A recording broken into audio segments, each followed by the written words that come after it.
आज के अध्ययन के क्रम में इससे पहले हम लोगों ने अकबर पढ़ा। अब इसके बाद आज टॉपिक है जहांगीर। इसके अंतर्गत हम जहांगीर के विषय में पढ़ेंगे। जैसा कि आप लोग देख रहे हैं, जहांगीर का समय पीरियड है 1605 से 1627 ईस्वी तक। जहांगीर के राजनीतिक क्रियाकलापों के विषय में यहाँ देखते हैं। पहला पॉइंट है, सन 1605 में अकबर की मृत्यु के पश्चात मुगल साम्राज्य की गद्दी पर कौन बैठा। तो 1605 में अकबर की मृत्यु हुई, उसके बाद गद्दी पर बैठा जहांगीर। जहांगीर का राज्याभिषेक कब और कहाँ पर हुआ था। तो 1605 में आगरा में जहांगीर का राज्याभिषेक होता है। अब यहाँ प्रश्न है, जहांगीर का जन्म कब हुआ था। तो 30 अगस्त 1569 को जहांगीर का जन्म हुआ था। अगला प्रश्न है, किस मुगल बादशाह का जन्म प्रसिद्ध सूफी संत शेख सलीम चिश्ती के आशीर्वाद से हुआ था। तो शेख सलीम चिश्ती के आशीर्वाद से जहांगीर का जन्म हुआ था। क्योंकि इनका जन्म शेख सलीम चिश्ती के आशीर्वाद से हुआ था, इसलिए इनके बचपन का नाम भी सलीम रखा गया था। जहांगीर की माता का क्या नाम था। जहांगीर की माता का नाम मरियम उज जमानी उर्फ जोधाबाई था। जहांगीर की माता का नाम मरियम उज जमानी उर्फ जोधाबाई था। अगला है, अकबर सलीम को प्यार से किस नाम से पुकारता था। तो अकबर सलीम को प्यार से शेखू बाबा के नाम से पुकारते थे। अगला पॉइंट है, जहांगीर का पूरा नाम क्या था। जहांगीर का पूरा नाम नूरुद्दीन मोहम्मद जहांगीर था। अगला पॉइंट है, राज्याभिषेक के पश्चात जहांगीर ने कौन सी उपाधि धारण की। तो राज्याभिषेक के बाद जहांगीर ने नूरुद्दीन मोहम्मद जहांगीर बादशाह गाजी की उपाधि धारण की थी। अगला है, सलीम का प्रथम विवाह किसके साथ हुआ था। सलीम का प्रथम विवाह मानबाई के साथ हुआ था। अगला, जहांगीर ने अपनी किस पत्नी को शाह बेगम की उपाधि प्रदान की थी। तो जहांगीर ने अपनी पत्नी मानबाई को ही शाह बेगम की उपाधि प्रदान की थी। अगला पॉइंट देखते हैं। अगला पॉइंट है, सलीम का दूसरा विवाह किसके साथ हुआ। तो सलीम का दूसरा विवाह जगत गोसाई, जिनकी उपाधि मलका जहां थी, के साथ हुआ था। अगला, जहांगीर की किस पत्नी ने अफीम खाकर आत्महत्या कर ली थी। तो शाह बेगम उर्फ मानबाई ने, जो कि जहांगीर की पत्नी थी, ने अफीम खाकर आत्महत्या कर ली थी। अगला पॉइंट है, जहांगीर पत्नी मलिका जहां के संबंध में सत्य कथन है। क्या सत्य है। जहांगीर की पत्नियों में मलिका जहां राजपूत नहीं थी। मलिका जहां राजपूत नहीं थी। अगला है, किस मुगल बादशाह ने अपने राज सिंहासन रोहण के पश्चात 12 प्रसिद्ध आदेश जारी किए। यानी 12 राज्यादेश किसने जारी किए थे। तो ये जारी किए थे जहांगीर ने। किस मुगल बादशाह ने तमगा और मीर बहरी नामक कर को समाप्त कर दिया था। तो उसी 12 राज्यादेश में तमगा और मीर बहरी नामक कर को समाप्त करने की भी बात की थी जहांगीर ने। तो जहांगीर ने ही इस कर को समाप्त किया था। अगला है, जहांगीर काल में तमगा और मीर बहरी से क्या आशय था। तो ये तमगा और मीर बहरी क्या थे। नदी मार्ग का चुंगी कर था। अगला, वह कौन मुगल बादशाह था जिसने अपने महल के बाहर घंटियों से युक्त इंसाफ की जंजीर लगा रखी थी। इंसाफ की जंजीर बनवा रखी थी किसने। जहांगीर ने। अबुल फजल के हत्यारे को किसने पुरस्कृत किया था। तो अबुल फजल के हत्यारे को जहांगीर ने ही पुरस्कृत किया था।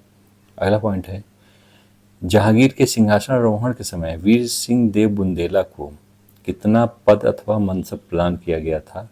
तो वीर सिंह बुंदेला को 3000 का पद या मनसब प्रदान किया गया था। अगला पॉइंट है, किस मुगल बादशाह ने अपने शासनकाल में खुसरो, खुर्रम एवं महावत खां के विद्रोह का सामना करना पड़ा था। तो खुसरो का विद्रोह, खुर्रम का विद्रोह और महावत खां का विद्रोह का सामना किया था किसने। जहांगीर ने। अगला, राजकुमार खुसरो किस मुगल बादशाह का पुत्र था। तो खुसरो जहांगीर का पुत्र था।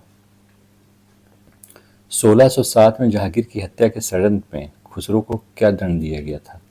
तो खुसरो को अंधा करवा दिया गया था। जहांगीर ने किस सिख गुरु को खुसरो कौन था। जहांगीर का पुत्र था, की सहायता करने के आरोप में मृत्युदंड दिया था। तो ये थे गुरु अर्जुन देव को मृत्युदंड दिया था। अगला, किस गुरु अर्जुन देव को जहांगीर ने 1606 में किसके कहने पर मृत्युदंड दिया था। तो गुरु अर्जुन देव को जहांगीर ने चंदू शाह के कहने पर मृत्युदंड दिया था। अगला पॉइंट है, जहांगीर के विषय में सत्य कथन क्या है? तो जहांगीर ने गुरु अर्जुन देव को मृत्युदंड दिया, ये सत्य है। सिख गुरु ने विद्रोही खुसरो को समर्थन दिया था, ये भी सत्य है। अगला पॉइंट है, शाहजादा खुसरो को किस स्थान पर दफनाया गया था? तो शाहजादा खुसरो को इलाहाबाद में दफनाया गया था। मेवाड़ राज्य जो बाबर के समय से ही मुगल साम्राज्य को चुनौती दे रहा था, किस मुगल बादशाह के समय में पराजित हुआ था? तो मेवाड़ राज्य जहांगीर के समय पराजित हुआ था। अगला पॉइंट, मेवाड़ की संधि किस वर्ष हुई थी? मेवाड़ की संधि 1615 में हुई थी। किसके शासनकाल में मेवाड़ राज्य ने मुगलों की संप्रभुता को स्वीकार कर लिया था? तो मेवाड़ राज्य ने मुगलों की संप्रभुता को स्वीकार कर लिया था जहांगीर के काल में। किसके काल में? जहांगीर के काल में। अगला है, मुगलों एवं मेवाड़ के राणा के मध्य चित्तौड़ की संधि किस शासक के शासनकाल में हस्ताक्षरित हुई थी? तो ये जहांगीर के शासनकाल में ही हस्ताक्षरित हुई थी। अगला है, मुगलों और मेवाड़ के राणा के मध्य चित्तौड़ की संधि की जहांगीर समय हस्ताक्षरित हुई। अब है मेवाड़ मुगल संधि के विषय में कथन सत्य है। क्या क्या सत्य है? राणा ने मुगल सम्राट की अधीनता स्वीकार कर ली थी, सही है। मुगल सम्राट ने मेवाड़ के समस्त ब्रिटिश प्रदेश राणा को लौटा दिए थे, सही है। चित्तौड़ के दुर्ग की मरम्मत को निषिद्ध कर दिया गया था, ये भी सही है। अगला पॉइंट देखते हैं, राणा को सम्राट के समक्ष उपस्थित होने के लिए बाध्य नहीं किया गया, ये भी सही है। अगला है, राजकुमार करण सिंह को मुगल सेवा में उपस्थित रहना था, उसे 5,000 का मनसबदार नियुक्त किया गया था, सब सही है। अगला, 1620 में जहांगीर ने किसके नेतृत्व में कांगड़ा के विरुद्ध अभियान किया था? जहांगीर ने कांगड़ा के विरुद्ध अभियान कब किया? 1620 में। किसके नेतृत्व में? तो शाहजादा खुर्रम के नेतृत्व में किया था। अगला, जहांगीर के शासनकाल में किस नवीन प्रांत का गठन हुआ था? तो जहांगीर के शासनकाल में उड़ीसा का गठन हुआ था। मुगलों और अहमदनगर के बीच संधि कब हुई थी? तो मुगलों और अहमदनगर के बीच संधि 1617 में हुई थी। अगला पॉइंट है, किस मुगल बादशाह के समय में कांधार मुगलों के अधिकार से निकल गया? कई बार क्वेश्चन आया हुआ है। तो कांधार मुगलों के हाथ से निकला जहांगीर के समय में। जहांगीर का शासनकाल इतिहास के पन्नों में किस कारण कलुषित काल के रूप में माना जाता है? तो मुगलों ने कांधार का किला खो दिया। अगला है, शाहजादा खुर्रम, जिसको शाहजहां के नाम से जाना जाता है, ने सन 1622 के विद्रोह का संबंध जहांगीर के किस हुक्म से था? तो 1622 में जो विद्रोह किया था उसका कारण था कांधार के ऊपर चढ़ाई के नेतृत्व करना। अगला है, किसने सफलतापूर्वक विद्रोह करके जहांगीर को अपने सैनिक कैंप में बंदी बना लिया था?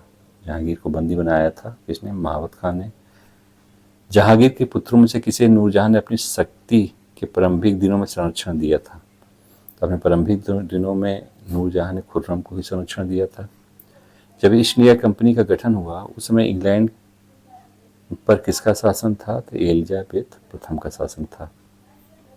अगला है, जहांगीर द्वारा किस कंपनी को सूरत में कारखाना लगाने का अधिकृत किया गया? तो इंग्लिश ईस्ट इंडिया कंपनी को। अगला पॉइंट है, अंग्रेजों ने सर्वप्रथम अपना व्यापारिक कारखाना कहाँ लगाया था? तो ये सूरत में लगाया था। अगला पॉइंट, ईस्ट इंडिया कंपनी ने जहांगीर के दरबार में पहले किसे अपना दूध बनाकर भेजा? तो विलियम हॉकिंस को भेजा था। ईस्ट इंडिया कंपनी को भारत में व्यापार प्रारंभ करने की आज्ञा सबसे पहले किस सम्राट ने दी थी? तो ये जहांगीर ने ही दी थी। अगला पॉइंट है, अंग्रेजों के प्रतिनिधि के रूप में कौन से व्यक्ति व्यापारिक सुविधा प्राप्त करने के लिए सम्राट जहांगीर से मिले थे? तो सर टॉमस रो मिले थे और हॉकिंस मिले थे। अगला, किस अंग्रेज को जहांगीर ने खान की उपाधि से सम्मानित किया था? तो विलियम हॉकिंस को जहांगीर ने खान की उपाधि प्रदान की थी।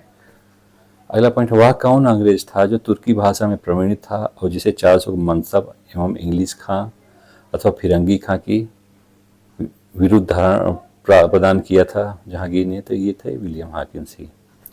अगला है, विलियम हॉकिंस जहांगीर के आगरा दरबार में उपस्थित हुआ, उसने जहांगीर से किस भाषा में वार्तालाप किया था?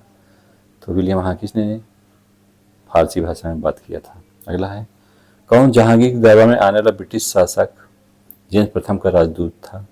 तो जेम्स प्रथम का राजदूत थे सर थॉमस रो। अगला पॉइंट देखते हैं, अगला पॉइंट है, इंग्लैंड के प्रथम जेम्स प्रथम के राजदूत सर थॉमस रो किस वर्ष भारत आए थे? तो ये आए थे 1615 में। अगला, जहांगीर ने थॉमस रो को कहाँ मिलने का अवसर दिया था? तो थॉमस रो को अजमेर में मिलने का जहांगीर ने अवसर दिया था। अगला है, भारत में इंग्लैंड का कौन सा दूत जहांगीर के पीछे अजमेर से मांडू आया था? जहांगीर के पीछे अजमेर से मांडू आया था थॉमस रो ही। अगला पॉइंट देखते हैं। अगला है, सर थॉमस रो दूत के रूप में किसके न्यायालय या दरबार में आया था? तो ये जहांगीर के ही। सम्राट जहांगीर के दरबार में सर थॉमस रो कितने वर्ष तक रहे? तो ये 3 वर्ष तक थे। एडवर्ड टेरी किसके शासनकाल में भारत आए थे? तो एडवर्ड टेरी जहांगीर के शासनकाल में भारत आए थे। अगला पॉइंट है, एक डच पर्यटक जिसने जहांगीर के शासनकाल का मूल्यवान विवरण दिया है वो है फ्रांसिस्को पेलसर्ट। अगला है, डच पर्यटक फ्रांसिस्को पेलसर्ट किसके शासनकाल में भारत आए थे? तो ये जहांगीर के शासनकाल में भारत आए थे। जहांगीर की मृत्यु कब हुई? जहांगीर की मृत्यु हुई थी 1627 में। और इनकी मृत्यु कहाँ हुई थी? तो भीमवार नामक स्थान पर हुई थी। और जहांगीर को दफनाया कहाँ गया था? ये लाहौर में जहांगीर को दफनाया गया था। और इनका जो मकबरा है ये भारत से बाहर है, यानी लाहौर में है जहांगीर का। अगला पॉइंट है, किस मुगल बादशाह ने अपनी आत्मकथा फारसी में लिखी है? तो जहांगीर ने लिखी। तो अपनी आत्मकथा को किस सूफी संत को मुगल सम्राट जहांगीर ने बंदी बनाया था? तो शेख अहमद सरहिंदी को मुगल सम्राट जहांगीर ने बंदी बनाया था। कादरी सिलसिला के सूफी संत लाहौर के मियाँ मीर किसके राजकाल से संबंधित थे? तो जहांगीर के राजकाल से संबंधित थे। किसके शासनकाल में प्रोटेट चित्रकला का अत्यधिक विकास हुआ था? प्रोटेट चित्रकला का अत्यधिक विकास हुआ था जहांगीर के काल में। अगला है, कौन मुगल सम्राट चित्रकला का उत्कृष्ट मर्मज्ञ था? तो ये जहांगीर थे। अगला है, जहांगीर के विषय में किस इतिहासकार ने लिखा है कि वह कोमल, निष्ठुर, न्याय और बुद्धि की चंचलता, सुसम्यता और पशुता, बुद्धिमत्ता व बचपन का अजीब मिश्रण था? तो ऐसा जहांगीर के विषय में B.A. स्मिथ ने कहा है। अब यहाँ हम लोग देखते हैं जहांगीर की पत्नी नूरजहां के विषय में कुछ तथ्य दिए हुए हैं उनके विषय में। नूरजहां का वास्तविक नाम क्या था? तो नूरजहां का वास्तविक नाम मेहरुन्निसा था। नूरजहां के जन्म एवं प्रारंभिक जीवन के बारे में जानकारी कहाँ से मिलती है? तो ये मिलती है मौतमिद खां की पुस्तक इकबालनामा जहांगीरी से। अगला है, नूरजहां के पिता का क्या नाम था? नूरजहां के पिता का नाम मिर्जा गयास बेग था और नूरजहां की माता का नाम असमत बेगम था। 1585 में गयास बेग को कहाँ का दीवान नियुक्त किया गया था? तो गयास बेग को काबुल का दीवान 1585 में नियुक्त किया गया था। अगला, सिंहासन आरोहण के पश्चात जहांगीर ने मिर्जा गयास बेग को कौन सी पदवी दी थी, उपाधि दी थी? इस्मादुद्दौला की उपाधि इन्होंने दिया था। अगला पॉइंट देखते हैं। 1594 में मेहरुन्निसा का विवाह किसके साथ हुआ था? तो 1594 में मेहरुन्निसा का विवाह अली कुली के साथ हुआ था। अली कुली को शेर अफगान की उपाधि किसने प्रदान की थी? तो जहांगीर ने प्रदान की थी। जहांगीर ने मेहरुन्निसा का विवाह जहांगीर से कब हुआ? तो 1611 में हुआ। वह मुगल बेगम कौन थी जिसने अपने विवाह के अवसर पर नूर महली नामक एक अत्यंत सुंदर पोशाक का निर्माण करवाया था? तो वो थी नूरजहां। अगला है, जहांगीर ने मेहरुन्निसा से विवाह के पश्चात उसे कौन सी उपाधि प्रदान की थी? नूर महल एवं नूरजहां की उपाधि प्रदान की थी। अगला है, वह मुगल बेगम कौन थी जिसका नाम फरमानों और सिक्कों पर उल्लेखित है? तो ये थी नूरजहां। अगला है, जहांगीर के विवाह के पश्चात नूरजहां ने किस दल का निर्माण किया था? तो नूरजहां ने जुनता दल या नूरजहां गुट का निर्माण किया था। अगला, जुनता दल के प्रमुख सदस्य कौन थे? तो इत्मादुद्दौला थे, असमत बेगम थी, आसफ खां थे, शाहजादा खुर्रम थे। किस इतिहासकार ने नूरजहां के जुनता वाले सिद्धांत की आलोचना की है? तो प्रोफेसर M. नूरुल हसन ने इसकी आलोचना की है। अगला है, नूरजहां ने शेर अफगान के उत्पन्न अपनी पुत्री का विवाह किस मुगल शहजादे के साथ किया था? तो इन्होंने किया था शहरयार के साथ। नूरजहां ने किसे जहांगीर का उत्तराधिकारी नियुक्त किया था? ये शहरयार को नियुक्त किया था। अपने प्रभुत्व के प्रारंभिक वर्षों में नूरजहां ने जहांगीर के किस पुत्र को संरक्षण प्रदान किया? तो खुर्रम को। अगला है, नूरजहां ने पेंशन भोगी बनकर अपना अंतिम जीवन कहाँ पर व्यतीत किया था? तो नूरजहां ने अपना अंतिम जीवन पेंशन भोगी के रूप में लाहौर में व्यतीत किया था। अगला है, नूरजहां को प्रति वर्ष कितने रुपए की पेंशन दी गई थी? तो ये 2 लाख रुपए की पेंशन प्रति वर्ष नूरजहां को दी जाती थी। अगला है, नूरजहां के चरित्र की मुख्य विशेषता क्या थी? उसकी अत्यधिक महत्वाकांक्षा। अगला है, नूरजहां की माँ अर्थात असमत बेगम ने ईद बनाने की विधि का आविष्कार किया था। इसके बाद हम लोग शाहजहां के विषय में